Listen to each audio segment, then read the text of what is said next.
از قول اسبق ابن نباته که گفته است روزی به سوی امیر المؤمنین علیه السلام آمدم. ایشان را دیدم که به خاک زمین خیره شده بود. گفتم یا امیر المؤمنین، چه شده شما را مشغول تفکر می‌بینم؟ آیا به زمین مشتاق شده ای؟ فرمودند خیر، به خدا سوگند که لحظه ای به آن مشتاق نیستم، اما به مولودی می‌اندیشم که در آخر الزمان می‌آید. او از نسل فرزند 11 من میباشد.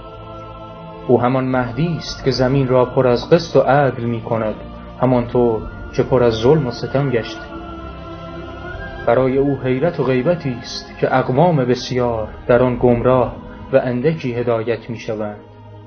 گفتم ای مولای من، غیبت و حیرت ایشان چقدر طول میکشد؟ فرمودند 6 روز، 6 ماه و یا 6 سال. گفتم آیا این امر از حتمیات است؟ فرمودند آری، آنقدر حتمی است که گویا صاحب آن اکنون آفریده شده. ای اسبق، آنان برگزیدگان این امت و همراه نیکان این عترت هستند. گفتم بعد از آن چه خواهد شد؟ فرمودند هرچه خداوند اراده کند انجام می‌دهد، زیرا تمام غایات و آیات و اراده ها از آن اوست.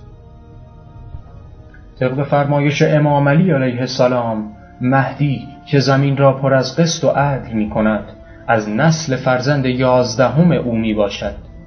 فرزند 11 امام علی علیه السلام امام محمد ابن حسن عسکری عجل الله می باشد. در این حدیث لفظ مهدی به شخص دیگری از نسل امام زمان اشاره شده. از طرفی گفته شده که غیبت او 6 روز یا 6 ماه یا 6 سال است، در صورتی که دو غیبت امام زمان عجل الله، یکی 74 سال و دیگری حدود 1200 سال می باشد.